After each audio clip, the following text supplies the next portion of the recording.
I'm Hiko, the Master Baiter, and you're watching Thorin's YouTube. The ESEA Season 6 LAN Finals was a tournament held in June of 2014, and it stood out as one of the first vaguely big events where the best NA teams really sent a statement that they could play with the best European teams, they could beat the best European teams.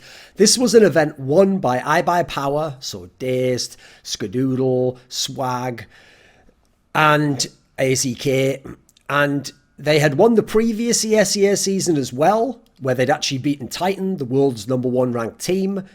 But that was the only elite European team who'd attended. There was no NIP there. There was no Virtus.pro there.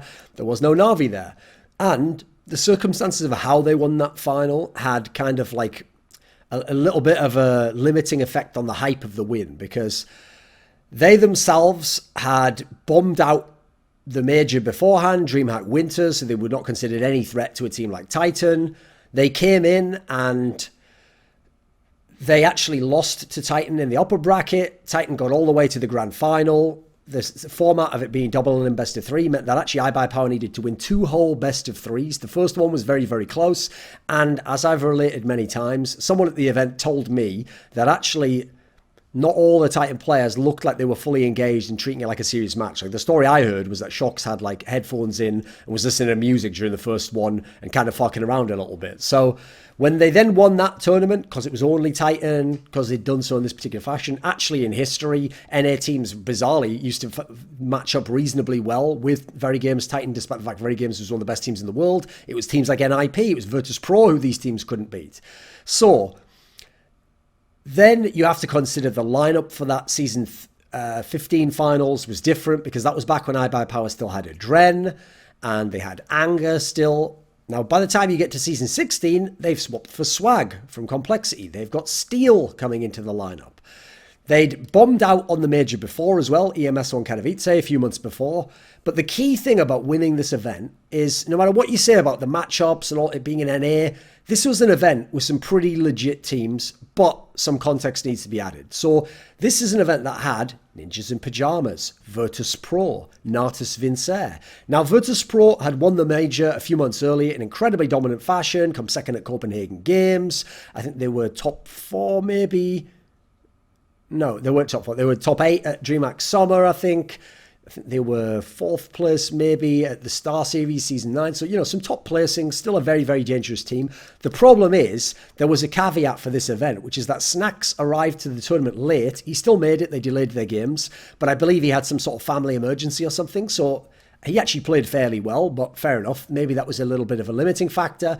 Then you had NIP. Now, there's no excuses you can give for NIP. They were ranked #1 in the world because they just won DreamHack Summer, beating Na'Vi there, beating Titan there. They'd won Copenhagen Games, getting revenge on Virtus.pro there, continuing to beat the Dignitas core. They were still in their streak, both of making every major final and always finishing top 4, always being a fabulous team, very rarely ever losing best of 3 offline series.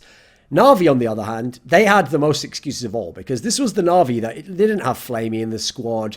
This was a team that was all about Guardian hard carrying it, and even then they might not win the big best of 3 series. But they'd been a solid underdog team. Shockingly, they'd actually won the Star Ladder Season 9 finals, which had Titan, Virtus.pro, NIP in attendance.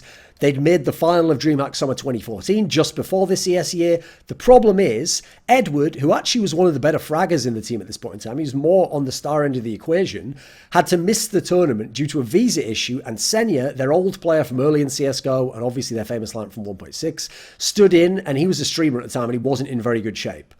Now, this also worth pointing out is the tournament that didn't have Titan at the event. But that wasn't as significant as some of the past tournaments in the world, because Titan had lost Shox already. They'd gotten Kenny S. They were still a very good team, but they were like on the outskirts of being elite. They weren't winning big tournaments. They were like lucky to make some top 4s. They weren't quite at the level that you'd have hoped they would be at this point in time. So them not being there isn't as big a deal as having NIP, having Virtus.pro there.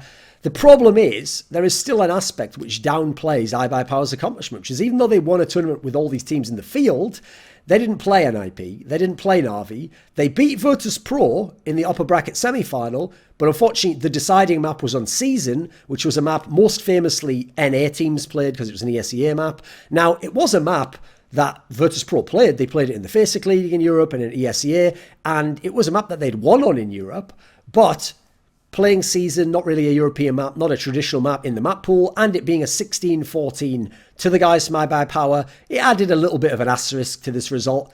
Then iBUYPOWER only had to play Complexity. They played Complexity, the soon-to-be Cloud9 team, but with Anger, former iBUYPOWER player, had yet to get Shroud, who was on the Manajuma team or whatever they were called at this tournament. And they beat Complexity 2-0 in the upper final. Complexity had done them a favour and taken care of Nip and Na'Vi already. Skadoodle went ham in the upper final, was like plus 27.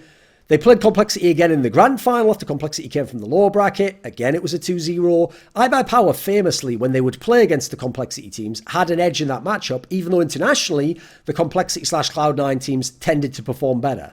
Now, Complexity also made a statement. They finished second at this tournament and crucially racked up some big wins. And remember, they are a team that had done things internationally. They'd been top 4 at DreamHack Winter 2013, the first major, beating out Astana Dragons, top 3 team in the world, coming against Fnatic, who ended up winning the tournament in the semi-finals. Then at Katowice, they'd had to play Nip in the first round. They'd won Dust 2, the opening map, with Swag going off there, but lost the series overall. So the Complexity team started out playing against NIP in the upper bracket, and they won the first series 2-1. It was a close game on Inferno, Nip heavily won on Cash, and then the Cloud Complexity guys won heavily on Dust 2 to win the series. This was the first series win they'd had offline versus NIP with their core or with any of their members. Hiko went fucking ham. He went plus 24 on the deciding map. He was 33-9 in kills to deaths.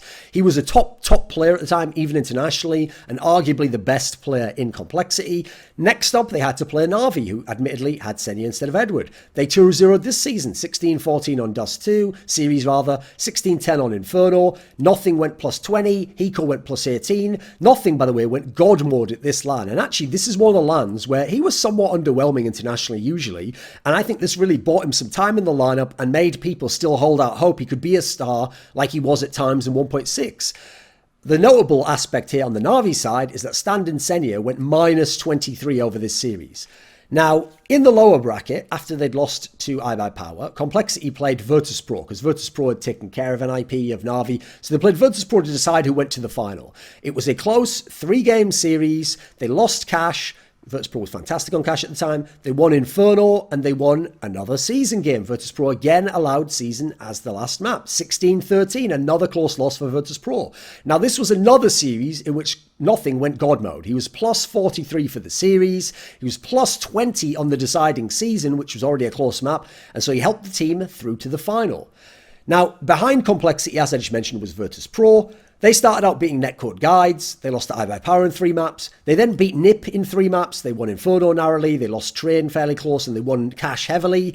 Then they beat Na'Vi to finish top 3. 3-map series, they won on Season. See, they did play it. They lost a close game on Mirage 14-16, and then they won convincingly on Train 16-9. Actually, a map they were pretty strong on. And this is despite the fact Guardian was plus 26 for the series, and at this point in time had to hard carry for the Na'Vi team to basically have a chance. And obviously now they don't have Edward, they have Senya, so not as kind of impressive a team. Na'Vi was the team that finished 4th. Most notably, the number 1 ranked team in the world, the favourite for the tournament, NIP, only finished 5th to 6th at a tournament only featuring 8 teams. They placed below both of the big NA teams, and this was the first time in history NIP had ever placed outside the top 4. When I ran the numbers once, and including like domestic events, NIP had done something mad, like 26 or 27 lands while ever placing outside top 4. Now they placed 5th to 8th though. Now, there was already a history of NA teams overperforming or getting upsets at ESEA lands. ESEA season 13, you go back like a year prior. This was where the Quantic team, which was Hiko, Dazed, Semphis, Frost, TCK, they made second at the event. They actually were able to beat out the Very Games lineup. This is before they got Shocks. I think it was when they still had Kenny S, and they had Scream at this point in time. Then season 14, this is where Complexity finished second, took a map off NIP in the final, but there were no other top European teams. Oh no, I think actually that may have been the tournament where, no, I'm thinking of ESEA season 13 where ESC was there, which was the previous name for Virtus.pro, the Polish team, but with Lord and with Cuban, etc., not with Snacks, Bialy, Pasha. So Complexity finishing second, the key was they took a map off NIP in the final. At that point in time, 2013, very few teams were ever winning maps on NIP. Now, part of the reason why NA teams tended to perform better is, first of all, it was on home soil. It was in NA. A lot of the NA teams didn't travel very well, as you saw from iBUYPOWER, the previous Curse lineup with Skadoodle and Anger. It was particularly iBUYPOWER, bombed internationally. Complexity did better. They were pretty good, but still they were even better when they were at the NA lands. One key factor is this tournament was a BYOC type tournament where you just played a tournament area, had no big stage environment. It was very chilled out, no big crowd or anything. So you didn't have as much pressure on you. You could just kind of play your game and potentially win.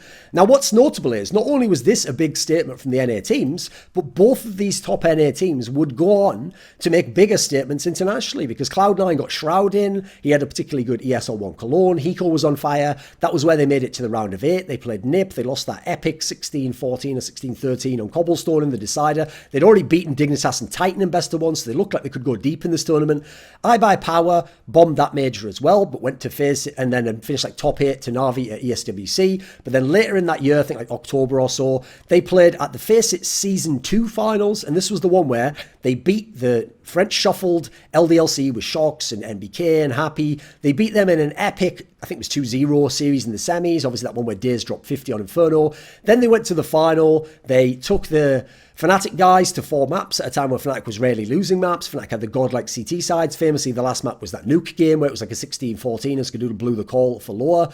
So this was really the beginning of the truly elite play from the NA teams, and eventually, years later, obviously, would eventually win some events, would have really competitive play, eventually win a major even. This video was kindly supported by Dean Tanglis, Gardner Wilson, Andreas Snazore Westerlund, Alex Adams, Eddie Wingfors, Daniel Yordanov, Robert Baxter, Travis Greb, Kyla Harris, James Harding, Caesar, and special thanks go out to Matt Shakowski and Jerky's Minion in particular.